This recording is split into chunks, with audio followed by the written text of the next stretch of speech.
ప్రేమైన దేవుని వాళ్ళారా, ఓ అద్భుతమైన ఆలోచనకు నాందే క్రీస్తు లేని క్రైస్తవ్యం అని సహోదరుడు మరి దేవుని ఆలోచనలో కొంచెంత రౌద్రం కలిగి మాట్లాడారు. ఎనీహౌ, దేవుని పట్ల ప్రేమ అన్నది చాలా గొప్పది. సరిగ్గా 2012 ఫిబ్రవరిన దేవుని మనసు బైబిల్ కాలేజీ ప్రారంభించేటప్పుడు నెంబర్ 1 ఒకే ఒక్కడండి. ఈ రోజున నాకంటూ కొంత సైన్యం ఏర్పడింది. మీరు మామూలు కాదు. వచ్చే సంవత్సరం మీకు చూపిస్తాం మరొక అద్భుతమైన ప్రసంగంలో. ఇందాక సహోదరుడు అన్నట్టుగా తిండి పెట్టగలిగి ఉంటే ఈ రోజున స్టేజీ సరిపోయేది కాదు. కానీ యేసుక్రీస్తు వారితో వెంబడించిన అనేకులు నిలబడింది 11 మంది. పిల్లర్స్ గట్టిగా ఉండబట్టే 290 దేశాల్లో క్రైస్తవ ప్రజ్వలింపబడుతుంది. దేవునికి స్తోత్రం ప్రియులారా. పనికొచ్చేవారు నలుగురైనా చాలు, పనికి మాని వాళ్ళు 100 ఎందుకన్నా దాని భావం కనుక ఏకీభవిస్తున్నాను. క్రీస్తులోని క్రైస్తవ అంశంలో మొదటి రోజున కంప్లీట్ చేసుకున్నాం. మొదటి రోజు సారాంశం, క్రీస్తు సజీవంగా బ్రతుకున్నప్పుడు విజువల్గా కనపడుతున్నప్పుడు తన ఆలోచన క్రైస్తవానికి అందలా. ఇక మనిషిగా మనమేంటో తెలియలా. మరి నేటి దినాన కొనసాగింపుగా మాట్లాడుతున్నాను. ప్రియమైన దేవుని వాళ్ళారా, అందరిలాగా కేకలేనండి నేను. ఎందుకంటే క్రీస్తునంత జ్ఞానం గుప్తమైనది, గుప్తమైన దాన్ని విశదీకరిస్తున్నాను కనుక మాట్లాడిన కొంత సమయమైనా త్వరగా ముగిస్తాను. మరి జ్ఞానవ్యక్తంగా మేము ముందుకు వచ్చుతాను. ప్రియమైన దేవుని వాళ్ళారా, మొదటి రోజున మాట్లాడిన మాటతో మళ్ళా ప్రారంభిస్తున్నాను. చివరికి మాట్లాడిన మాట ఒకసారి బైబిల్ ఓపెన్ చేయండి అమ్మా. యోహాను గారి సువార్త 6వ అధ్యాయము 63వ వచనం.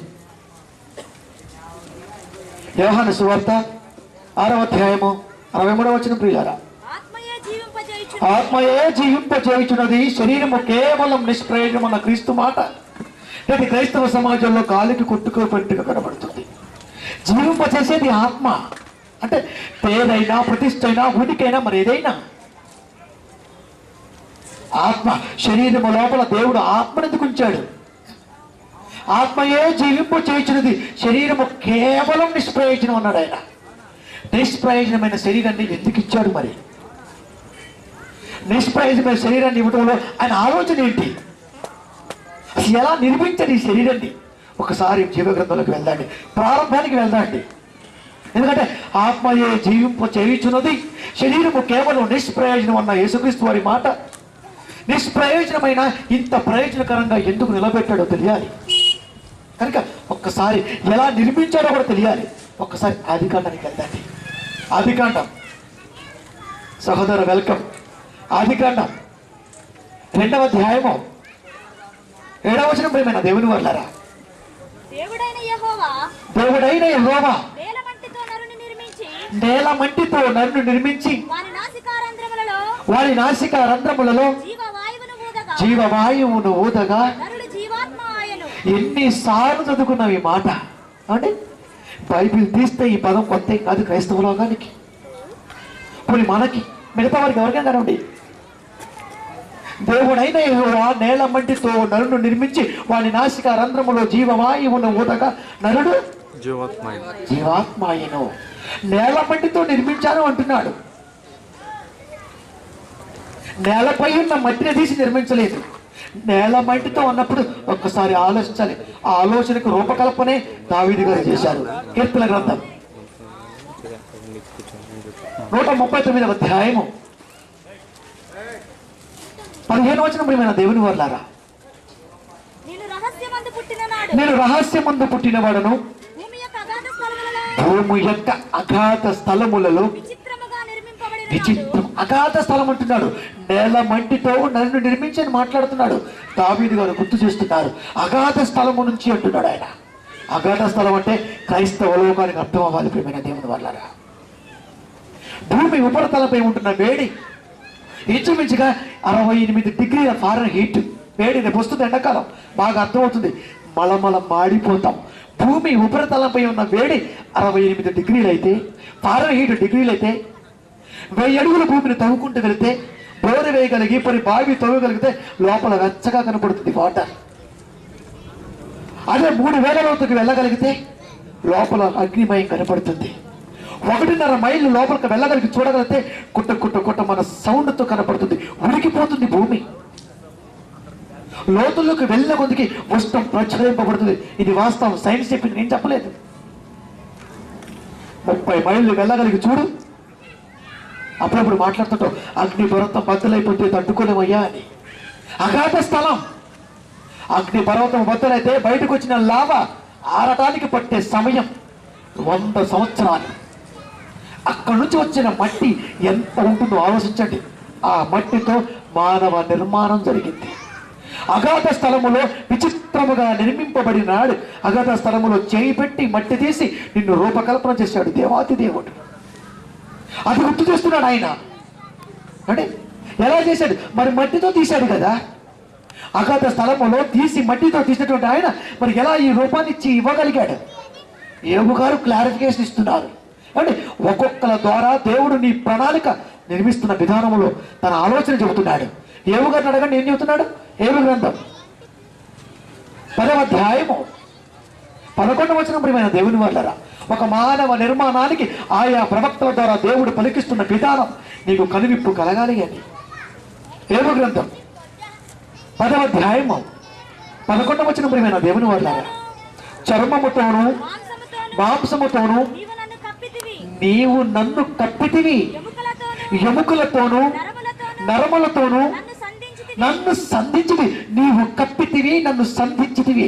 మట్టి నుంచి తీయబడినటువంటి మనకి ఈ రూపం ఎందుకు వచ్చింది? మట్టే కదా. చర్మం అంటున్నాడు, మాంసం అంటున్నాడు. ఇది కనబడుతుంది చర్మం. చర్మము తర్వాత కనబడేది మాంసము. మాంసము లోపల వెళుతుంది నరం. ఇవన్నీ ఒక ఆకారంగా నిలబెట్టడానికి ఎముకలు, స్కెల్టన్. ఇంత ప్రణాళిక దేవుడి ఆలోచనలో ఎందుకు కష్టపడ్డాడు ప్రియమైన దేవుడి వల్ల? ఎందుకు కష్టపడి ఉంటాడు? మట్టితో చేసాం, ఏ రోజైనా మట్టి అనుకోం కదా. అంతకుముందు నిలబడ్డామంటే వేలిమి అంటున్నావు కదా. మట్టితో చేసినటువంటి ఆయన నీకు మట్టి కనబడకుండా ఇంత జాగ్రత్త ఎందుకు తీసుకున్నాడు? తన ఆలోచన యొక్క ఆన్సర్ ఏంటి? తన ఆలోచన పట్ల ఎందుకు ఇంత గొప్పగా ఉన్నది ఒక్కసారి ఆలోచించాలండి. కుమారుడు ప్రేమను ఎరిగి కుమారుడు అడక్కపోయినా తల్లిదండ్రులు తీసుకొస్తే కుమారుడు ఆలోచించాలి, నా మీద ఎంత ప్రేమ ఉంది, నా ప్రేమ వెనకాల ఎంత ఆలోచన ఉంది నా కన్న తల్లిదండ్రులు. కానీ కన్న తండ్రి మట్టి నుంచి తీశాడు, అగాధ స్థలం నుంచి తీశాడు. తీసిన ఆయన ఈ శరీరాన్ని ఇంత ఆకారంగా ఆయా వ్యక్తుల ద్వారా ఎందుకు ఇంత గొప్పగా స్థిరపరచాడు? అంటే ఎందుకు స్థిరపరచాడు? ఒక్కసారి ఆలోచిస్తే ఈ క్రియ మనలో ఉందో లేదో అర్థమవుతుంది. అంటే హార్ట్ టైటిల్ మాత్రమే హార్ట్, లోపల దేవుని బాధ అండి. దేవుని బాధ. 15 సంవత్సరాలు నిరీక్షణ ఆలోచన ఈ రోజున రూపకల్పన 2వ సంవత్సరం అడుగు పెట్టాను. శిష్యులు తయారవుతున్నారు. రేపు నలుగురికి కలిగి వాక్యం చెబితే అవురా అని నర్సరీ జాయిన్ చేపిస్తాం. 10 ఏళ్ళ తర్వాత నీ కొడుకు 10th క్లాస్ పాస్ కాబట్టి ఎంత బాధపడతాం. బాప్తిసం తీసుకొని క్రీస్తులోకి వచ్చావు, ఏం తెలుసుకుంటున్నావు? ఉదయం వెళ్తావు, సాయంత్రం వస్తావు, ఉదయం వెళ్తావు, సాయంత్రం వస్తావు. వెళ్ళటం తప్పు కాదు, రావటం తప్పు కాదు కదా. ఏం నేర్చుకుంటున్నావు? తండ్రి ఆలోచన ఎంత గొప్పది. నిజంగా క్రీస్తు మనలో ఉన్నాడా? ఉంటే మన ఆన్సర్ ఏంటి? తన ఆలోచన ఏంటి? ఎఫెసీయులకు రాసిన పత్రిక 2వ అధ్యాయము 10వ వచనం. ప్రియమైన దేవుని వాళ్ళారా,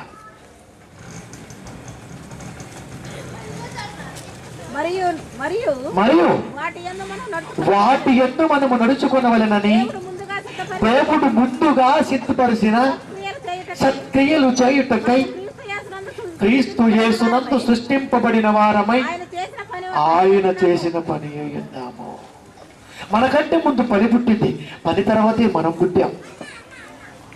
సృష్టి పుట్టిన తర్వాత 6వ రోజున మనిషి పుట్టాడు. కానీ సృష్టిలో ఏనే లీడర్, అన్ని తలంచుతున్నాయి.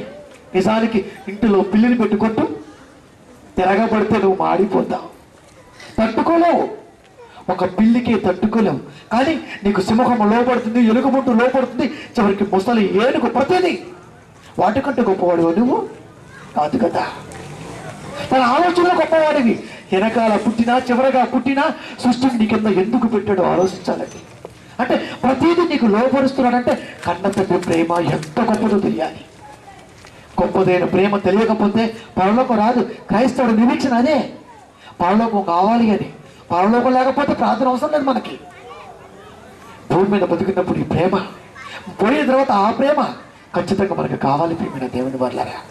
అందుకే అంటున్నాడు, ముందుగా సిద్ధపరిచిన సత్క్రియలు చేయుటకై, ముందుగా సిద్ధపరిచిన, ముందుగా నీ పుట్టుక ముందు పని పుట్టింది, పని తర్వాతే నువ్వు పుట్టావు. పని చేయకపోతే వాళ్ళకు రాదు అన్నాడు ఆయన. యేసుక్రీస్తు వారు ఎంత గొప్పవారు. ఎప్పుడైనా క్రైస్తవ సమాజం ఆలోచించిందా? ఆలోచించలేదు కదా ప్రియమైన దేవుని వర్లారా. లోకానుసారమైన బ్రతుకు ఒట్టెడుకొని బాప్తిసము తీసుకొని క్రీస్తులకు వచ్చిన వాడు క్రైస్తవుడు. అంటే పాపాన్ని నీటిలో సమాధి చేయబడి వచ్చినవాడు. ఏ పాపము చేశాడని యేసుక్రీస్తు బాప్తిసం తీసుకున్నారు. పాప ప్రక్షాళన నిమిత్తం బాప్తిసం. మరి ఏ పాపం చేశాడని యోహాను 8:46, నా యందు పాపం ఉన్నదని ఎవడు స్థాపించును? పాపము లేని ఆయన బాప్తిసం తీసుకొని వాళ్ళకు ఎందుకు వేగరపడ్డాడో ఆలోచించాలి. మానవాళి పాప ప్రక్షాళన నిమిత్తమే బాప్తిసం. మరి ఆయనకు పాపము లేదు కదా, ఆయన ఎందుకు తీసుకున్నాడు? ముందుగా సిద్ధపరిచిన సత్క్రియలు చేయడానికి కన్న తండ్రి ఆలోచన ఎంత గొప్పదో తెలుసుకున్నాడు కనుక నేనే మార్గము అన్నాడు. ప్రతిది చేయించి చూపించాడు ఆయన, చేస్తూ చూపించాడు మానవాళికి. అంటే ఆలోచించలేని స్థితిలో మానవాళి జరిగిపోతుంది, నలిగిపోతున్న సంగతి ఎప్పుడు గుర్తిరగాలి. ముందుగా సిద్ధపరిచిన సత్క్రియలు చేయాలి. సత్క్రియలు చేయాలని నువ్వు పుట్టావు. నువ్వు పుట్టిన సంగతి వాడికి తెలియదా? అపవాదికి తెలుసు. నువ్వు పెరుగుతావని తెలుసు, క్రీస్తులు గొప్పగా బ్రతుకుతావని తెలుసు. ఊరుకుంటాడా ఏంటి? దెయ్యం అంటే పోతనుకుంటుంటారు కాదు కదా. ఇది ఊరిపోయే దెయ్యం, నిన్ను ఆడించే దెయ్యం మరొకటి ఉంది. హబక్కూకు గ్రంథం 1వ అధ్యాయము 15వ వచనం ప్రియమైన దేవుని వర్లారా. ముందుగా సిద్ధపరిచిన సత్క్రియలు చేయడానికి నువ్వు పుడితే, సత్క్రియ అనగా దేవుని ఆలోచన, సత్ అనగా సత్యము, క్రీస్తు మనస్సు, అది చేస్తావని తెలుసు కనుక వేసేసిందంటే నీకు గాలం. హబక్కూకు గ్రంథం 1వ అధ్యాయము 15వ వచనం, వాడు గాలము వేసి మానవులందరినీ గుచ్చి లాగి ఉన్నాడు, ఊరులు వంకి చిక్కించుకొనిచున్నాడు. వాడు తన వలతో తన వలలో కూర్చుకొని సంతోషపడి గంతులు వేయుచున్నాడు. చాలండి. మానవులందరినీ అంటే గాలము వేసి, గాలము అనగా ఆశ, ప్రపంచానికి ఇసిరాడు వల. ఆ వలలో ఇరక్కపోయే మనమంతా చిక్కకపోయి అల్లాడిపోతున్నాం. తండ్రి ఎప్పుడో చెప్పాడు 1 యోహాను 2:17, లోకములో ఉన్నదంతా శరీరాశ, నేత్రాశ, జీవపు డబ్బము నా వల్ల పుట్టినవి కావు. లోకము పుట్టింది తండ్రి వల్ల, లోకములు పుట్టిన ఇవి నా వల్ల కాదు అన్నాడు ఆయన. ఈ మాట చెప్పడానికి ముందే ఇంచుమించుగా 500 సంవత్సరాల పూర్వమే హబక్కూకు గారు రాయించిన మాట. వాడు గాలము వేసి మానవులందరినీ గుచ్చి లాగి ఉన్నాడు. బాప్టిజం తీసుకుని దేవుడు కొరకు బ్రతకాలనుకుంటున్నావు కదా. మానవ నేత్రంతో బైబిల్ చదువుతున్నాం, మనోనేత్రానికి ముసుగు ఎప్పుడో వేయబడింది కనుకనే పదాలు అర్థం కావట్లా, మనసు అర్థం అవ్వట్లా. పట్టుకున్న బైబిల్లో పట్టెంతో ఒక్కసారి ఆలోచించుకోలేకపోతున్నాం. షాపుకి వెళ్ళి కాంటాలో పెట్టి చూస్తున్నప్పుడు కన్ను అక్కడే పెడతావు, కాంట ఆట ఇట అని. మరి పట్టుకున్న బైబిల్లో కాంట ఎటుంది? నీతి తూకములో నీవేవై ఉంటున్నా. 15 ఏళ్ళు అవుతుంది బాప్తిసం తీసుకొని, బ్రతుకుడుకు ఎందుకు నిలవలేకపోయావు? కాలమును బట్టి చూస్తే Hebrew 5:12, కాలమును బట్టి చూస్తే మీరు బోధకులుగా ఉండవలసిన వారు ఉండగా మొదటి మూల పాఠములలో ఒకడు మరలా మీకు బోధించవలసి వచ్చినే. అంటే బాధపడుతున్నాడు. బాప్తిసం తీసుకుని ఎంత సంవత్సరం అయినా ఇంకా వినేకానే ఉన్నావు. ఎప్పుడు చెబుతావయ్యా తండ్రి మనసు? నువ్వు చెప్పలేదు కనుకనే వాడు గాలం వేస్తున్నాడు. బైబిల్ పట్టుకుని పోతే సరిపోతుంది అనుకుంటున్నా చర్చకి. అలా అయితే రాదు పరలోకం. బాప్తిసం తీసుకుంటే పరలోకం వస్తుంది అనుకుంటున్నావు. బాప్తిసం అన్నది పరలోకానికి తొలిమెట్టు మాత్రమే. ఒక్క అడిగేస్తే ఊరు వస్తుందా? ప్రయాణించాలి కదా. నువ్వు క్రీస్తులోకి వచ్చావు, ఇప్పుడు ప్రయాణించాలి. ప్రయాణించగలిగితేనే పరలోకం. బాప్తిసం తీసుకుంటే పరలోకం అని అనుకోవడం తప్పు. ఇది పునాది. ఈ పునాదిని నీ జీవిత పర్యంతం వరకు స్థిరముగా చేపట్టబడాలి. మానవులందరినీ గుచ్చి లాగుతున్నాడు. తండ్రి అంటున్న బాధ, తండ్రి పడుతున్న వేదన ఒకసారి చూడండి. తిమోతి గారు రాసిన మొదటి పత్రిక 2వ అధ్యాయము 4వ వచనం ప్రియమైన దేవుని వర్లారా. ఆయన మనుషులందరూ రక్షణ పొంది సత్యమును గూర్చిన అనుభవ జ్ఞానము కలవారై ఉండాలి అని కోరుకుంటున్నాడు. వాడు మానవులందరినీ గుచ్చి లాగి ఉన్నాడు. ఈయన మనుషులందరూ రక్షణ పొంది సత్యమును గూర్చిన అనుభవ జ్ఞానం, రక్షణ అయితే పొందుతున్నాం, ఎందుకు పొందుతామో కూడా తెలియదు. సంఘ లెక్కల కోసం పొందుతున్నావా? సంఘ కాపరి కోసం పొందుతున్నావా? సంఘాన్ని స్థిరపరిచిన కన్న తండ్రి ఆలోచన కోసం బాప్తిసం తీసుకుంటున్నావా? ఎందుకు తీసుకుంటున్నావు? మనుషులందరూ రక్షణ పొంది, రక్షణ అయితే పొందాం, క్రైస్తవులుగా పిలువబడుతున్నాం, పట్టుకున్న దాంట్లో పట్టు కోల్పోతున్నాం. ఇంకొకటి మర్చిపోతున్నాం, సత్యమును కూర్చిన అనుభవ జ్ఞానం. సత్యం ఎక్కడుంది అనుకుంటున్నారు? ఎక్కడుంది? 7:24 ప్రసంగి గ్రంథం. సత్యం ఎక్కడుందో చూడండి ఒక్కసారి. ప్రసంగి గ్రంథం 7వ అధ్యాయము 24వ వచనం పైన దేవుని వాళ్ళారా,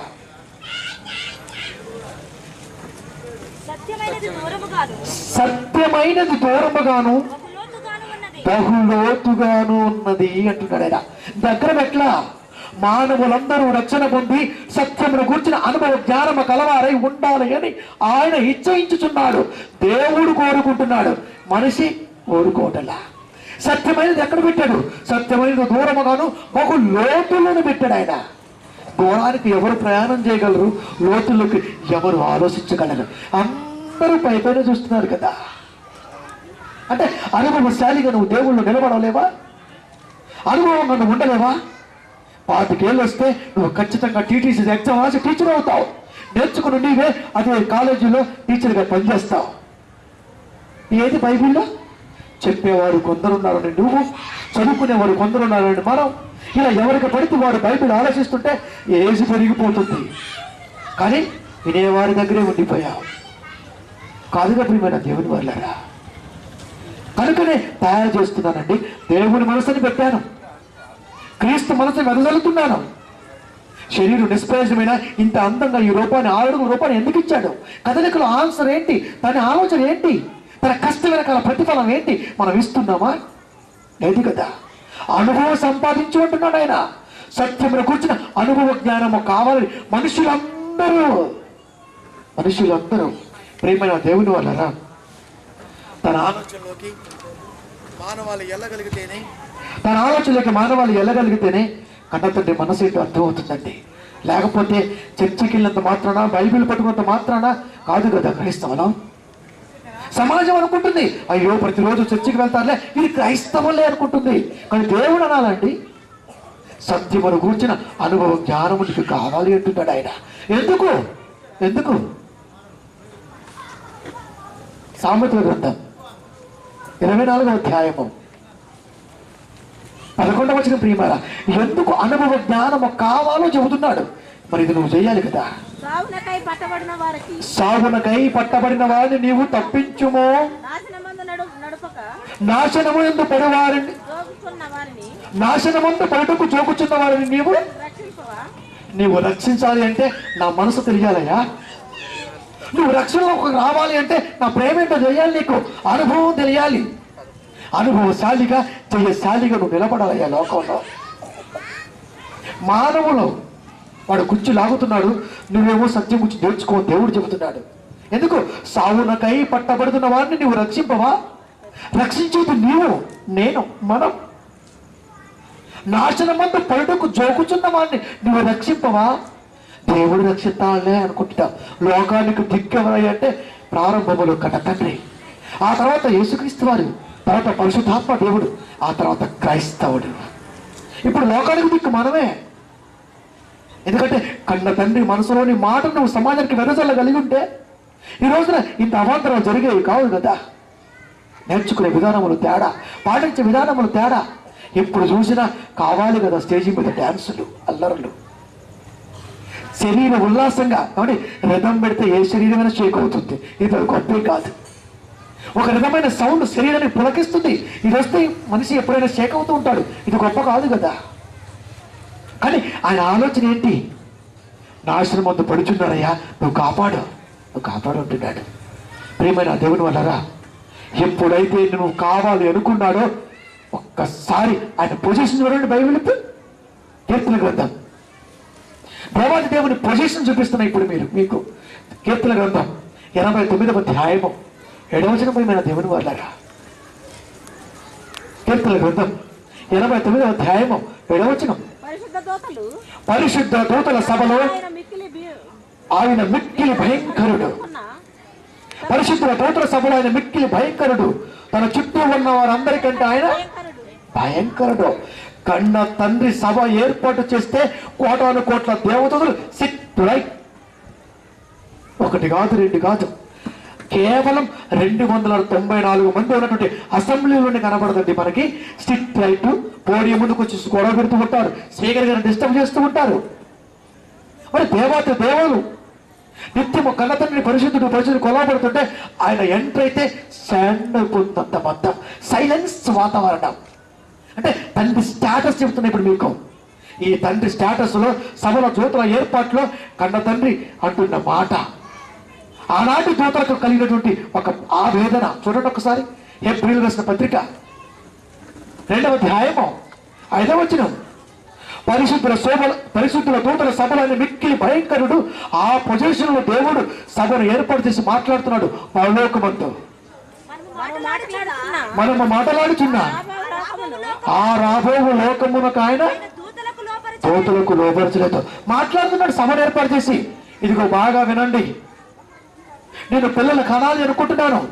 పరలోకములో మీరు నాకు సేవ చేస్తున్నారు కదా, ఒక లోకాన్ని కలిగిస్తున్నాను, ఆ లోకంలో నా పిల్లలు రాబోతున్నాను, నా పిల్లలు కూడా మీరు సేవ చేయాలి అన్నాడు ఆయన.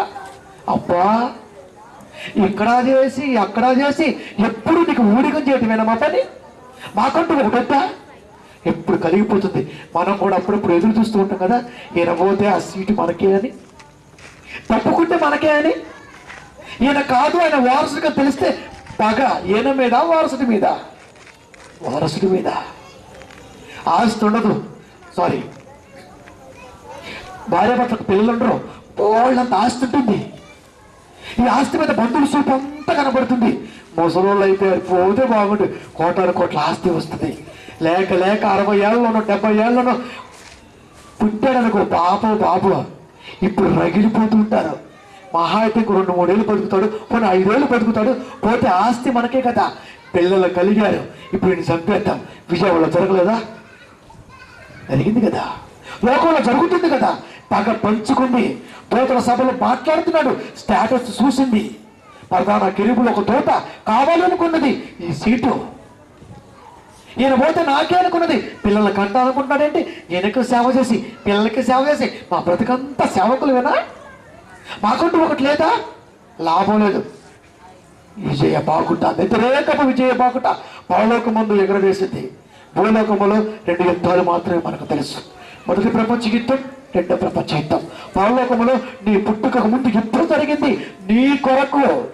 ఎందుకు ఇంత గొప్పగా చెబుతున్నాను అర్థం చేసుకోవాలి. మన పుట్టుక అంత సాధారణంగా జరగలేదండి. ఈ పుట్టుక వెనకాల తండ్రి ప్రణాళిక ఏంటో తెలియాలి. నువ్వు పుట్టాలి, నువ్వు కావాలి అనుకున్నప్పుడే విజయ బాగుట, వ్యతిరేకపు విజయ బాగుట దేవునిపై ఎగరవేసింది. చూడండి ఒకసారి బైబిల్ ఇప్పి ప్రకటన గ్రంథం 12వ అధ్యాయము. అమ్మ నాన్న పెళ్ళైందిలే మనం పుట్టారు అనుకుంటున్నావు కాదు.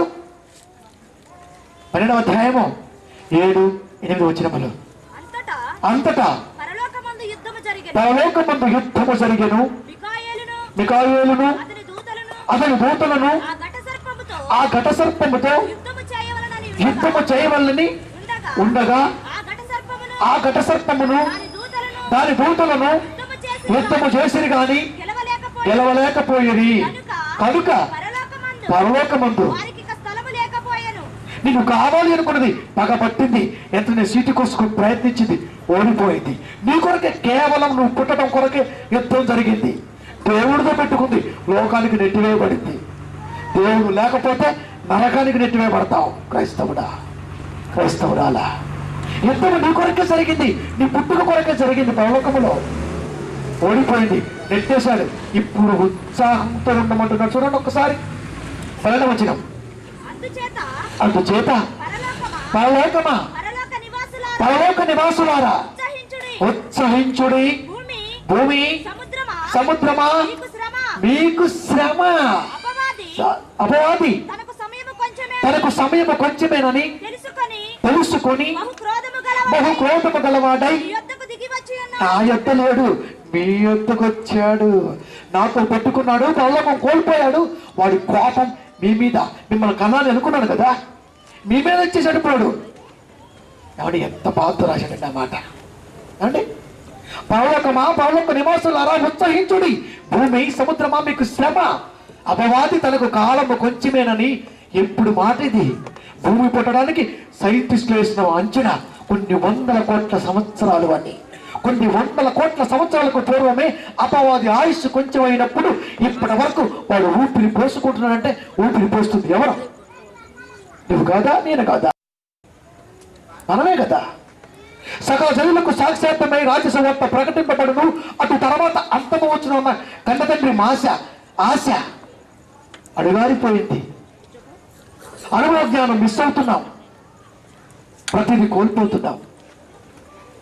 తనకు సమయము కొంచెమేనని ఎవరిని మృంగుదునా అని గర్జించు సింహం అని వస్తున్నాడు. అటు సింహలాగొస్తే సింహలాగొస్తే పోట్లాడగలం కదా. ఏమంటున్నాడు ఆయన? గర్జించు సింహం అంటున్నాడు. సింహం పులో ఎదురొస్తే కాపాడగలవు లేదా పారిపోగలవు. అలా వస్తే నువ్వెందుకు ఊకో. కానీ రూటు మార్చాడు. మామూలుడు కాదు అపవాదం అంటే.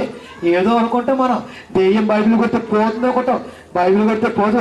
ఏకంగా పేతుల్లోకి వచ్చేసింది. పక్కనే ఉన్నాడు ఆయన. పో అన్నాడు యేసుక్రీస్తు వారు. పేతురు నా వెనక్కి వెళ్ళు, వెంబడిస్తున్నాడు పేతురు క్రీస్తుని. క్రీస్తు పక్కనే ఉన్నాడు పేతురు. వచ్చేసింది, తక్కువ అంచనా వేసిందండి. అందుకని ఎక్కడైనా దెయ్యం గురించి సభలు కనబడుతునుకుంటున్నారు, మీకు కనబడవు, చెప్పేవాడు లేరు కదా. ప్రియమైన దేవుడు వలన లా చదువుకోవాలనుకున్నాను, కానీ దేవుడు నన్ను ఎక్కడ నిలబెట్టిన సంగతి నాకు చాలా కాలం తర్వాత తెలిసింది. అలా బ్రతుకుంటేవాడు ఏ హైకోర్టులో జాబ్ చేసుకుంటూ ఉండేవాడు. లా అంటే లాయర్, వాదించేవాడు, బైబిల్ని వాదించేవాడు లాయర్, క్రీస్తు మనసును ప్రజలకు అందించేవాడు లాయర్. ఎందుకంటే ఇక్కడ బేరీసు కూడా వేయబడాలి, నీకు నీ బ్రతుకు పరలోకానికి నాంది కావాలి. కనుక గర్జించు సింహం వలె అంటున్నాడు ఆయన. సింహంలాగా వస్తే పోట్లాడగలవు, పారిపోగలవు, లేదా ఏదైనా చేయగలవు. కానీ పంద మార్చాడు. ఎలా వచ్చాడో చూడు ప్రియమైన దేవుని వాళ్ళారా. పేతురుకు రాసిన మొదటి పత్రిక భయపడకంటాడు. 5వ అధ్యాయం 8వ వచనం. నిబ్బరమైన బుద్ధి కలవారై మెలకువగా ఉండుడి, మీ విరోధి అయిన అపవాది గర్జించు సింహం వలె రాయించేశాడు. భయపడమాకండి. పరలోకములో స్థలం కోల్పోయాడు, భూమి మీదకి వచ్చాడు. కనుక మళ్ళా చెబుతున్నాడు, నిబ్బరమైన బుద్ధి గలవారై మెలకువగా ఉండుడి. నిబ్బరమైన బుద్ధి గలవారై అంటున్నాడు ఆయన. బుద్ధి జ్ఞానము యేసునందు గుప్తములైనవి. యేసునందు జ్ఞానము సంపాదిస్తే నిబ్బరంగా భూమి మీద బ్రతకగలవు. గర్జించే సింహంగా వస్తున్నాడు కనుక సింహాన్ని నువ్వు ఛేదించగలవు, లేదా ఏదైనా చేయగలవు. కానీ పంత మార్చాడు. ఎలా మార్చాడు చూడండి ఒక్కసారి. కొరింథీయులకు రాసిన 2వ పత్రిక ముగిస్తున్న ప్రియమైన దేవుని వల్లరా. 10,000 మాటల కంటే 5 మాటలు చాలన్నాడు ఆయన. ఎవరో పౌలు గారు. ఇంతగా ఏదో గంటల మాట్లాడాల్సిన అవసరం లేదు. మాట్లాడిన 10 మాటలు నీ హృదయాన్ని తాగితే చాలు. నేను బ్రతకాలనుకున్న ఆలోచన నేను ఉంటే చాలు. ఇవన్నీ నేర్పుతున్నాను ఈరోజు నేను సమాజానికి, నా స్టూడెంట్స్కి. చూడండి కొరింథీయులకు రాసిన 2వ పత్రిక 11వ అధ్యాయము 14 వచ్చిన ప్రియమైన దేవుని వాళ్ళారా. 2వ కొరింథీ 11:14. ఇది ఆశ్చర్యము కాదు, సాతాను తానే వెలుగుదూత వేషము ధరించుకొనుచున్నాడు కనుక వాని పరిచారకులను నీతి పరిచారకుల వేషము ధరించుకొనుట గొప్ప సంగతి కదయా. అంటే మార్చేశాడు, మళ్ళా జ్ఞాపకం చేస్తున్నాడు. ఇది ఆశ్చర్యము కాదు, సాతాను తానే చిన్న చిన్న దయ్యాలను వెళ్ళగొడుతున్నావు కదా నువ్వు, ఇప్పుడు వెళ్ళగొట్టు. తానే వెలుగుదూత వేషము ధరించుకొని మీ యొద్దకు దిగి వచ్చి ఉన్నాడు అంటున్నాడు ఆయన. వెలుగుదూత, వాటి పరిచారకులు నీతి అనగా క్రీస్తు. అపవాదికి కూడా పరిచారకులు ఉంటారా? ఉన్నారు. అపవాది కూడా ప్రవక్తలు ఉంటారా? ఉన్నారు. వాటి పరిచారకులు నీతి పరిచారకుల వేషము ధరించుకుంటా గొప్ప సంగతేం కాదు. నీతి పరిచారకులు అంటున్నాడు అంటే బైబిల్ చెప్పినట్టే ఉంటుంది. నిన్ను తీసుకెళ్లి గోతులో పెడుతున్నాడు, చెప్పినట్టు ఉంటుంది. బైబిలే చెప్పినట్టు ఉంటుంది. అపవాది మాట్లాడేది కూడా బైబిలే. యేసుక్రీస్తు వారిని తీసుకెళ్ళి కొండ మీదకి దూకు, నీ తండ్రి రాయించి ఇచ్చాడు కదా, నీ దోతలు పట్టుకుంటాయని అన్నది. అంటే బైబిలే వాడింది. ఎక్కడైనా అపవాది వాడది బైబిల్నే ప్రియమైన దేవుని వాళ్ళగా. కనుక దేవుడు చెబుతున్న మాట, వాడి పరిచారకులు నీతి పరిచారకుల వేషము ధరించుకుంటా గొప్ప సంగతి కాదు. నీతి పరిచారకులు అంటే ఎలా ఉంటుంది బోధ? ఎందుకు సహోదరుడు కొంత రౌద్రంగా చెప్పాడు కదా, బాధది బాధ. కాబట్టి టాలెంట్ ఉంటేనే బాధ బయటపడితే, లేదా పడద ప్రియమైన దేవుని వాళ్ళరా. ఎలా ఉంటుంది తెలుసా బోధ? శరీర సంబంధమైన బోధ. ఆయన ఆత్మయే జీవింపజేసింది రాయించి ఇచ్చిన శరీరము కొరకే బోధ, శరీరము కొరకే ఆలోచన, ఈ శరీరం కొరకే ప్రతిదీ, శరీరం కొరకే ప్రతిదీ. శరీరం కొరకు నువ్వు ఎందుకు ఆలోచిస్తున్నా? కన్నది నిన్న ఆయన, మిమ్మల్ని నాన్న కాదు కదా. కాబట్టి ఒక్కసారి తల్లిదండ్రుల కలయికలో ఇంచుమించుగా 50 కోట్ల కణాలు రిలీజ్ అవుతాయని సైన్స్ చెబుతుంది, డాక్టర్లు చెబుతున్నారు. ఒక్కొక్క కణం ఒక్కొక్క వ్యక్తి. 50 కోట్ల వ్యక్తులు ఎందుకు నిలబడలేకపోతున్నారు? నువ్వు ఒక్కడ ఎందుకు భూమి మీద కనబడుతున్నావు? ముందుగా సిద్ధపరిచిన సత్క్రియలు అంటూ ఒకటి ఉన్నవి, అవి నువ్వే చెయ్యాలి, నీతోనే చేయిస్తాడు. 50 కోట్ల కణాలు అన్ని రాల్చేశాడు, నిన్ను ఒక్కనే రాజుగా నిలబెట్టాడు. ఎందుకు? పనికొచ్చేవాడిగా ఉంటావు అని, పనికి మాలిన వాడిగా ఉంటావని కాదు. పట్టుకుని వెళ్ళటం గొప్ప కాదు, వెళ్ళి నీవు పట్టెంత సంపాదించావు. నిలబడుతుంది శరీర సంబంధమైన బోధ, ఆత్మ సంబంధమైన బోధ. శరీర సంబంధమైన బోధ కొంతవరకు లాభసాధకం, ఆత్మ సంబంధమైన బోధ మిగతా కొంత ఈ కొంత కలిసి పూర్తిగా సంపూర్ణంగా లాభసాధకం. శరీరం గురించి ఎందుకు నువ్వు ఆలోచించుకుంటున్నావు? ఎందుకు ఆలోచించుకుంటున్నావు? నాకు తెలుసు కదా నీకేం కావాలా. తెలుసన్న కన్న తండ్రిని ఉదయం నుంచి సాయంత్రం వరకు ఓ అడిగేస్తూ ఉంటే బాధపడ్డా. ఏమండి బాగున్నారా? భర్త డ్యూటీకి వెళ్ళొచ్చు, ఊరేళ్ళు వచ్చాడు, 15 రోజులకి యాప్ వచ్చేసింది. ఏమంది ఎలా ఉంది, ప్రయాణం బాగా జరిగిందే? బాగున్నారా? బాగున్నామ్మా, నీళ్ళు తోడాడు. మళ్ళా వచ్చి కూర్చున్నాడు, ఏమండి బాగున్నారా? ఇలా 2-3 సార్లు అడిగాడు అనుకో, ఏమంటాడు? ఇలా రా అంటాడు, 2 ఇస్తాడు, వెళ్ళు అంటాడు. పోనీ మీ ఆయన మా ఆయన మంచోడు, మా ఆయన మంచిది 10 సార్లు అన్నామనుకో, అంటే ఎన్నిసార్లు చెబుతావు ఈ మాట? మంచోడే కదా, ఎన్నిసార్లు చెబుతావు? ఇలా చెప్పిన మాట 10 సార్లు చెబితే నీకే ఇరిటేషన్ వస్తున్నప్పుడు, కన్నతండ్రి నీకు ఏం కావాలో నాకు తెలుసు అన్నప్పుడు అడుగుతుంటే ఇరిటేషన్ రాదా? రావాలి కదా, వస్తుంది. ఎందుకంటే ఆ లక్షణాలు నీకు ఇచ్చాడు. కనుక ప్రియమైన దేవుని వాళ్ళరా, నీతి పరిచయకుల వేషంలో మోసం జరుగుతుంది. కనుక మీరు వినేవారుగానే ఉండాలి. ఎప్పుడు నేనే చెప్పాలి, మీరే వినాలి. రేపు మాట్లాడతాను నా శిష్యుడు, ఎప్పుడు మీరు అక్కడే, నేను మాత్రం ఇక్కడ. నాకు మీరు సేవ చేస్తే చాలు, నేను మీకు వాక్యం చెప్తా, మీరు వినండి, నేను ఎలాగే ఉంటా. లేపేస్తూ ఉంటున్నాడు అంతే, కోరుకుంటున్నాడు సొంత గొంతుల్లో వేరు ప్రఖ్యాతలు.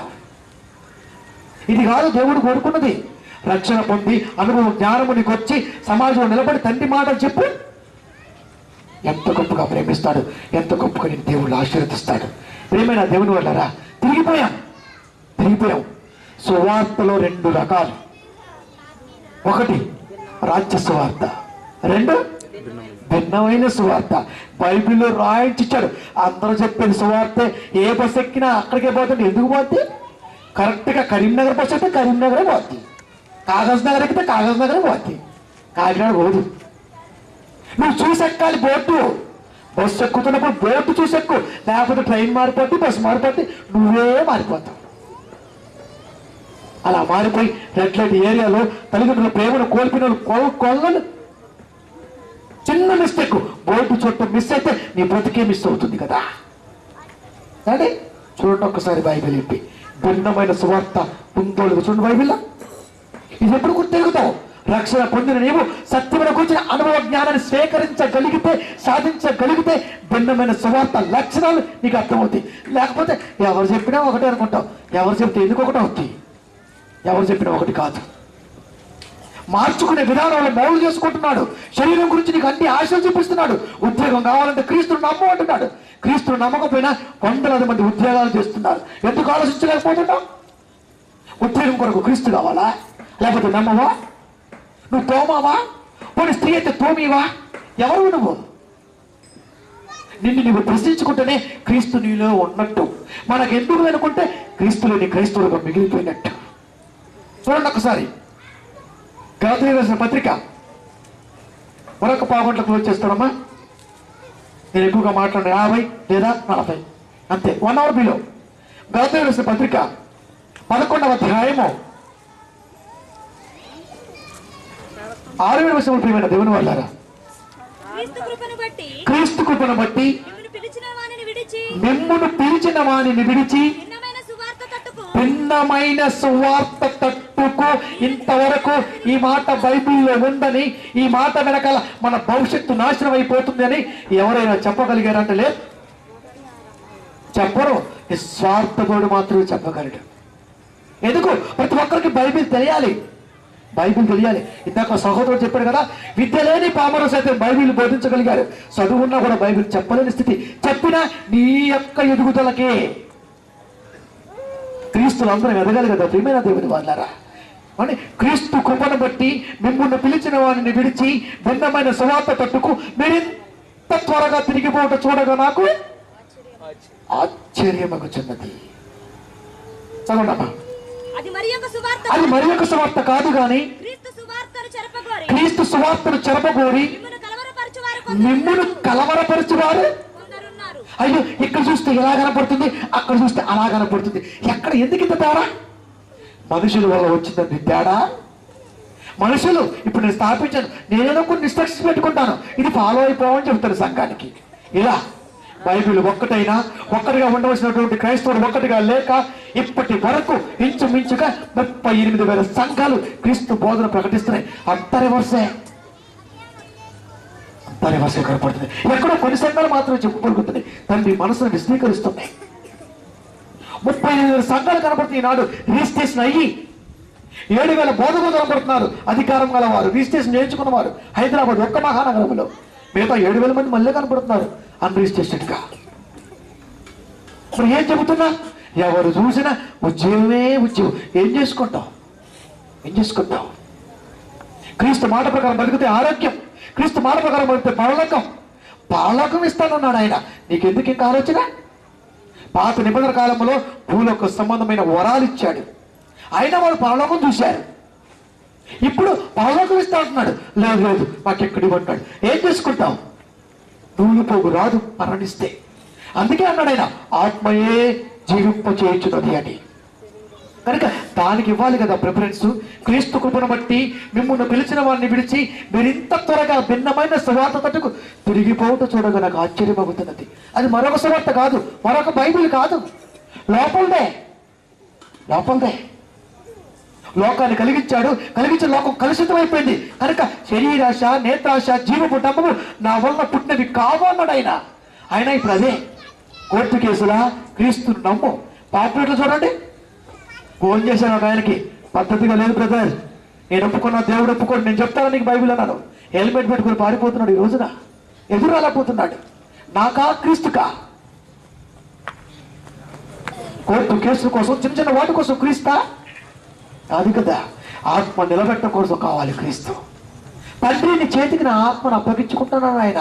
ఆత్మ అప్పగించుకుంటున్నాడు కనుకనే ఆత్మను కాపాడుకోవాలని చెప్పాడు ఆయన. భిన్నమైన సువార్త, రాజ్య సువార్త, ఇది ఎలా ఉంటాయి? ఇటు క్వాలిఫికేషన్ ఏంటి? ఈ పద్ధతి విధానం ఏంటి? ఏమైనా దేవుని వాళ్ళరా, తిమోతికి రాసిన మొదటి పత్రిక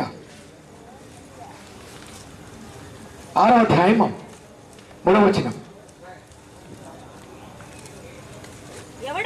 ఎవడైనను మన ప్రభువైన యేసుక్రీస్తు యొక్క హిత వాక్యములను దైవ భక్తికి అనుగుణ్యమైన బోధను అంగీకరింపక భిన్నమైన బోధను అలా చెప్తున్నాడు ఆయన. ఎవడైనను మన ప్రభువైన యేసుక్రీస్తు యొక్క హిత బోధ అంటే ఆరోగ్యకరమైన బోధ, ఆత్మకు సంబంధించింది. హితం అంటే కింద కనబడుతుంది పుట్టినట్లు ఆరోగ్య సంబంధమైన బోధ. వదిలేశాం. ఏం కోరుకుంటున్నాడండి ఆయన? ఏం కోరుకుంటున్నాడు? దైవ భక్తికి అనుగుణ్యమైన బోధను అనుసరింపక భిన్నమైన బోధను ఉపదేశించిన ఎడలా అంటున్నాడట. అంటే భిన్నమైన బోధ కూడా చెబుతారా? రాజ్య సంబంధమైన బోధన కూడా చెబుతారా? చెబుతారు ప్రేమైన దేవుని వల్ల. ఒక ఆయన అంటున్నాడు, అయ్యా నేను 15 ఏళ్ల క్రితం హైదరాబాద్ వచ్చాను, చిన్న రేకుల షెడ్లో ఏనే నన్ను ఆశీర్వదించాడు అన్నాడు. రేకుల షెడ్లో ఆశ్రయించిన ఆయన రేకుల షెడ్లోనే ఉన్నాడు. నువ్వు మాత్రం బోల్లేరో తిరుగుతున్నావు. ఆయన ఆశీర్వదించలేదా దేవుడు? ఏమైనా దేవుని వాళ్ళారా, స్వార్థం ఎక్కువైపోయింది. ప్రియమైన దేవుని వాళ్ళారా, ఇది లోకంలో ఉంది, కానీ క్రైస్తవులో కూడా వచ్చేసింది. లోకంలో ఉండవలసింది క్రైస్తవులు కూడా వచ్చేసింది, అంటే క్రీస్తులు కూడా వచ్చేసింది, క్రీస్తులు కలిగి ఉన్న బిడ్డలు కూడా వచ్చేసింది. అందుకని ఆశ ఆశ ఆశ, వ్యాపారం కొరకు, బ్రతుకు కొరకు, చదువు కొరకు, ఎగ్జామ్ అడిగి వెళ్ళడానికి పెన్ను కొరకు. పెన్ను ఎలా రాస్తుంది ఎగ్జామ్? నువ్వు చదివితే నీ మెమరీ పవర్ ఆడ ఉపయోగిస్తే పాస్ అవుతావు. ఉపయోగించుకుంటే కాదు, ప్రతి పనికి ముందు క్రీస్తుని పెట్టుకో ఉన్నాడు. కానీ 100% నువ్వు ముందు ప్రిపేర్ అవ్వాలి కదా. ఏమైనా దేవుడి వాళ్ళరా, భిన్నమైన బోధ, భిన్నమైన సువార్త, భిన్నంగా క్రీస్తుని చూపించటం, ప్రతి ఒక్కరు సమాజాన్ని చేయనటం. ఈ రోజున క్రైస్తవ సభలు అంటుంటే ఎలా అంటున్నారంటే, ఏంటి గెంతులు, ఆట 10 అంటున్నాడు ఒక ఆయన. క్రైస్తవ సభలు ఆట 10 అంటున్నాడు ఆయన. కేరింతలు, గోల, కేక. ఏమైనా దేవుని వాళ్ళరా, క్రీస్తు సువార్తను చెరపగోరి చాలా మంది బయలుదేరారు. కనుక వారి నుంచి రక్షించుకోవాలంటే బైబిల్ ఎక్స్పర్ట్ మాత్రమే చెప్పగలడు, మిగతా వారు చెప్పలేరండి. చెప్పినా అది నీకు అనుకూలంగానే ఉంటుంది. కనుక కన్నతండ్రికి అనుకూలంగా కనపడతాం. భిన్నమైన సువార్త ఉంటుంది, ఉన్నది, భిన్నమైన బోధ కూడా లోకంలో ఉన్నది. ఇది సంరక్షణ పొంది నీవు అనుభవ జ్ఞానము సంపాదిస్తేనే అర్థమవుతుంది, లేదా మనకెందుకు లేనుకుంటే అర్థం కాదు. మరొక మాట చూస్తాం చూడండి, తిమోతి రాసిన మొదటి పత్రిక 6వ అధ్యాయము 6, 7, 8 వచనములు. ప్రియమైన దేవుని వాళ్ళారా, సంతుష్టి సహితమైన దైవభక్తి గొప్ప లాభ సాధకమైనది. మనం ఈ లోకములోనికి ఏమీ తేలేదు, దీనిలో నుండి ఏమీ తీసుకొని పోలేదు. కాగా అన్న వస్త్రములు గలవారమై ఉండి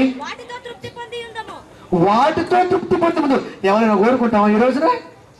అన్న వస్త్రాలు ఉంటే చాలు, సువార్త వరకు ముందుకు వెళ్దామని ఎవరైనా కోరుకుంటారా? లేదు. అలా కోరుకునే వాళ్ళు కనపట్లేదు ప్రియమైన దేవుని వాళ్ళారా, అలా కోరుకునే వాళ్ళు లేదు. సంతుష్టి సహితమైన దైవభక్తి గొప్ప లాభ సాధకమైనది. సంతుష్టి సహితమైన దైవభక్తి అంటే పరిపూర్ణంగా నీ హృదయములో కన్న తండ్రి మనసును నింపుకోగలిగితే, భిన్నమైన బోధ ఏదో, భిన్నమైన సువార్త ఏదో, ఎవరు ఏ సువార్తను ప్రకటిస్తున్నారో, క్రీస్తు ఆలోచన ఏంటో, నిజంగా మనలో అది ఉందా, మరి క్రీస్తు మనలో ఉన్నాడా అని ఆలోచించుకోగలం. లేకపోతే నలుగురితోనే వెళ్తుంటాం అనుకుంటూ. సంతుష్టి సహితమైన దైవభక్తి గొప్ప లాభ సాధకమైనది, పరలోకానికి మార్గానికి అదే సిద్ధపరుస్తుంది. సంతుష్టి లోటు లేనిది దైవభక్తి. క్రీస్తును నమ్మితే గుడ్డిగా నమ్మాలండి. నా కన్న తండ్రి నాకు చేసినా చేయకపోయినా నా తండ్రి నా తండ్రి, మేలు చేసినా చేయకపోయినా తండ్రి నా తండ్రే. నేను ఆయన నమ్ముతున్నది ఆత్మ పరిరక్షణార్థమై నాశనానికి పోతున్న వారిని రక్షించడం కొరకు. అందుకే వేలాది రూపాయలు ఖర్చు పెట్టి సభలు చేస్తున్నా. పోయిన సంవత్సరం మాట్లాడాం శరీరశ ఆత్మకోశ అని. ఈ సంవత్సరం క్రీస్తులోని క్రైస్తవ్యం. ప్రియమైన దేవుని వల్లరా, అన్న వస్త్రములు గలవారు ఎందుకన్నాడు తెలుసా? భూమి మీద బ్రతుకుతున్న బ్రతుకులు ఇవి ఉంటే చాలు. చాలా మంది ఈ రోజున వాక్యానికి తరవస్తున్నారు. ప్రియమైన దేవుని వల్లరా, సత్యమైన మాటలు బయటకు వస్తున్నవి. సంఘాన్ని కట్టిపడేసేవాడు ఎందరున్నా, మైకును ఎంతరం ద్వారా వెళ్తుంటే కట్టిపడేలేవు కదా. మనిషిని కట్టేయగలవు, క్రీస్తు మనసును కట్టేయలేవు. కనుక లాస్ట్ మాట చూపిస్తాను, ఒక్కసారి ముగించుకుందాం. రేపుకు నాంది వెలుగుతాం. ఏమి గ్రంథం 21వ అధ్యాయము 11వ వచనం. క్రీస్తు బాధపడుతున్న మాట అండి. క్రీస్తు బాధపడుతున్న మాట చూడండి. వారంటే క్రైస్తవులు తమ 14 వచ్చిన 21-14 వారు నీ మార్గమును కూర్చిన జ్ఞానము మాకు అక్కరలేదు, నీవు మమ్మల్ని విడిచిపోని దేవునితోనే, మామూలుగా కాదు. అంటే సువార్త. ఇప్పుడు ఎలా ఉన్నాడు యేసుక్రీస్తు వారు? విజువల్గా లేడు, వాక్యంగా ఉన్నాడు. అమ్మో ఆ వాక్యం మాకొద్దు. ఏ వాక్యం? క్రీస్తు వాక్యం. దేవునితో చెప్పుదురు అంటే ఎప్పుడు చూసినా నీకు ఎగురుడు, గంతులు, ఉత్సాహం, ఎంజాయ్ అది ఎలాగో కనపడుతుందిలే. టీవీ ఓపెన్ చేస్తే కనపడుతుంది. ఇంకెందుకు నీకు? రా, సత్యం ఎంత లోతులో ఉందో చెప్తాను. నీకు any doubt in Bible I was there అన్నాను. చాలాసార్లు మాట్లాడతాను, ఇదే మాట్లాడు. ఏ డౌట్ ఉన్నా నేను మాత్రమే చెప్పగలను. నేను మాత్రమే చెప్పగలను ఈ పరిసర ప్రాంతాల్లో, మరొకరు లేరు. ఒకవేళ ఉంటే రా, నేను చెప్తున్నాను. అందుకే నా శిష్యులు మాట్లాడితే సమాధానం దొరకట్లే మిగతా వాళ్ళ దగ్గర. ఇంకా నేను మాట్లాడితే ఏం దొరుకుతుంది? కన్న తల్లిని సంతుష్టిగా నింపుకున్నానండి నేను, అందుకే మాట్లాడుతున్నాను. ఏమంటే ఏమంటున్నాడు ఆయన? వారు క్రైస్తవులు, క్రీస్తులు కలిగిన క్రైస్తవులు, క్రీస్తులోకి బాప్తిసం తీసుకున్నటువంటి వారు నీ మార్గమును కూర్చున్న జ్ఞానం మాకొద్దు, నీవు మమ్మను విడిచిపో అని దేవునితో చెప్పుదురు. వచ్చేసింది ఆ కాలం, వచ్చేసింది. అంటే ఈరోజు వాక్యం చూస్తుంటే ఆ రోజు ప్రారంభ కాలంలో వెళ్ళిపోతుంది కదా. అంటే వెళ్ళిపోతుంది. పౌలు వాడను, కొరింథీ వాడను, అపోల్లో వాడను ప్రారంభంలో ముసిగేసింది. మనోనేత్రానికి ఇంకా వెలిగించుకునే స్థితిలో మనం లేం కనుక వాక్యానికి తలవంచన వాడు క్రైస్తవుడు ఎలా అవుతాడు? కనుక క్రీస్తు లేడు కదా. ఇవి 66 పుస్తకాలతో 60 సంవత్సరాల గ్యారంటీలు నీ జీవితానికి కన్న తండ్రి ఆవేదనతో ఇచ్చాడు బైబిల్. సంతోషంగా ప్రేమగా ఈ వల్ల దైవావేశం వల్ల కలిగిన ప్రతి లేఖనం అంటాడు బైబిల్. దైవావేశంతో బాధపడుతూ బైబిల్ ఇచ్చాడు. మాటగా చెబితే మర్చిపోతున్నావు కనుక నీకు అర్థమైన భాష రాయించాడు. తండ్రి మాట ఎందుకు పక్కన పెడుతున్నావు? ఎందుకు పెడుతున్నావు? ఏం కోరుకుంటున్నావు? ఏం కోరుకోవాలని ఆశిస్తున్నాడు ఆయన? ఎలా ఉంటాడు? నీలో ఉంటాడు, నువ్వు తండ్రితో ఉంటావు. నీ పుట్టుక వెనకాల ఇంత రహస్యం ఉన్నప్పుడు, పరలోకం నీ కొరకు యుద్ధమే జరిగినప్పుడు, ఈ భూలోకములో నీకు వచ్చినప్పుడు, అన్ని కాదులకు నిన్ను నిలవబెట్టినప్పుడు పెరుగుతున్న నీవు, క్రీస్తులకు వచ్చిన మనము ఎప్పుడండి బైబిల్ తెలుసుకునేది? 66 పుస్తకాలు పటిష్టత లేనప్పుడు ఎలా? ఈ రోజున లీడర్లు చూడండి, పరిసర ప్రాంతాల్లో గల్లీలను చెప్తారు, గల్లీకి వార్డులను చెప్తారు, వార్డులో లీడర్లను చెప్తారు, ఏ లీడర్ ఏ క్యారెక్టర్ చెప్తారు.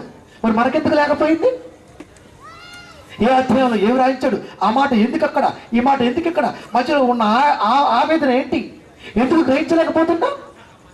మనసు పెట్టాం, బైబిల్ చదువుతాం, ఇలా చదివేసి అలా మూసి టిక్కు పెట్టుకొని వెళ్ళి పని చేసుకుంటాం. మళ్ళా సమయం నడిచి ఆ టిక్కు కాంచి కంటిన్యూ చేస్తాం. టిక్కు పెట్టుకుంటే నువ్వు రైట్ అనుకుంటే తప్పు కదా. కనుక ప్రియమైన దేవుని వల్లరా టైటిల్ బాధ అంతే తప్ప ఏ ఉద్దేశంతో పెట్టలేదండి. ప్రతి ఒక్కరికి బైబిల్ నేర్పుతున్నారు.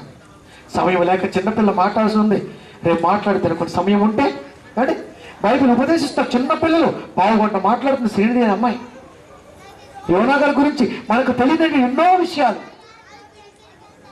ఇలా తయారు చేస్తున్నానండి. నా జ్ఞానం అంతా ఇలా పెట్టాను దేవుళ్ళో. లా ఉంటే అక్కడ ఉండేవాడిని, ఆ లా ఏదో ఎక్కడ పెట్టాను. ఎవరిని ఏం ఆశించట్లేదండి, ఒకటి ఆశిస్తున్నాను. ప్రతి ఒక్కరికి బైబిల్ తెలియాలి, ప్రతి ఒక్కరికి బైబిల్ తెలియాలి. తెలియకపోతే అన్నున్నాడు అడిగితే చెబుతాడన్న మనోధైర్యం నింపుతున్నాను. అందుకే మళ్ళా చెప్తున్నాను, ఎనీ డౌట్ ఇన్ బైబిల్ నేనున్నా. ఇదిగో 71 బ్లాక్లో ఎప్పుడు 7 to 11 వరకు అక్కడే ఉంటాను. ఏ డౌట్ ఉన్నా నేను మాత్రమే చెప్పగలను, ఎవరు చెప్పలేరు. ఒకవేళ చెప్పగలగలు ఉంటే ఆన్సర్ తీసుకోండి. ప్రశ్న సంధిస్తున్నా, ఈ ప్రశ్నకు సమాధానం నెక్స్ట్ ఇది మాట్లాడతా. ఆన్సర్ ఆ రోజు మళ్ళీ మీరే ఉండి చెప్పొచ్చు. నెంబర్ 1, పాపము లేని యేసుక్రీస్తు వారికి బాప్తిస అవసరత ఏంటి? ఈ ప్రశ్నకు సమాధానం దొరికితే రేపు చెప్పండి, లేదా నెక్స్ట్ మళ్ళీ ఆన్సర్ చెప్తాను. ప్రార్థించుకుంటాండి. కృపాబైడ ప్రేమగల మా కన్న తండ్రి, ఘనమైన దేవాన్ని నామానికి వందనాలు. ఆయన అనేక మంది ఈ లోకములకు వచ్చిన నీ ప్రేమను ఎదుగుతున్న బిడ్డలు కొందరినైనా, ఆ కొందరిలో నీ ప్రియులు నా ఇష్టలు మరి అంజేసి బ్రదర్ గారు హోలీ బ్రదర్ సంఘాన్ని స్థాపించి సత్యమైన మాటలు ఆ ప్రాంతంలో జరుగుతున్నారు. ఆయన ఈ ప్రాంతంలో నీ వాక్యాన్ని వినడానికి వచ్చారు. వారిని బట్టి కూడా మీ వందనాలు చెల్లించుకుంటున్నాను. 2 దినాలు నా తండ్రి మరి దిగ్గు చేయగా నీ మాటలు నీ ప్రియులకు మైకుని యంత్రం ద్వారా కూర్చున్న వారికి వివరించాను. సిడి రూపంలో నా తండ్రి మీరు బయలుపరుస్తున్నారు, దాన్ని బట్టి వందనాలు. సత్యంలో కూర్చున్న అనుభవ జ్ఞానం ప్రతి ఒక్కరికి ఉండాలి అని, మూల తోడల దగ్గర ఆగిపోవద్దు అని, ముందుకు క్రీస్తులో సాగిపోవాలని, క్రీస్తు అంటే జ్ఞానం అని, ప్రపంచాన్ని శాసించేవాడు క్రైస్తవుడని నీ పిల్లలకు వివరిస్తున్నాను. ఆయన రేపటి దినాన మీ సన్నిధిలో జ్ఞాపకం చేసుకోండి. ఆయన మంచి మార్గంతో మంచి ఆలోచనతో మరి సభలు నిర్వహించుకుని చుండగా ఏ ఒక్కరికి ఇబ్బంది కలగకుండా ప్రతి ఒక్కరు ఆలోచనాత్మక నీ మాటలు స్వీకరించి ఆలోచనతో స్థిరపరచండి. ఆయన నీ వేదన క్రీస్తులేని క్రైస్తవ్యం దాన్ని బయలుపరిచాను, స్థిరపరిచాను. ఆయా ప్రాంతాలకు వారు వెళుతుండగా సమయోచితమైన జ్ఞానంతో వారిని అభిషేకించండి, దీవించండి, ఆశీర్వదించండి. తిరిగి మరలా మేము కలిసి ఉంచుండగా మంచి మనసుతో మా అందరిని ఏకం చేసి నీ మనసులో మా తండ్రి మరి గౌరవం నుంచి కృపను మా అందరికి అనుగ్రహించమని కూడి వచ్చిన ప్రతి బిడ్డను బట్టి మా యేసుక్రీస్తు వారి అతి శ్రేష్టమైన ఉన్నతమైన నామంలో ఈ ప్రార్థన అడుగుతున్నాను ఆయన. ఆమేన్. అయ్యా తీసుకో. రేపు సంగతి గురించి వివరించండి. రేపు చెప్పండి.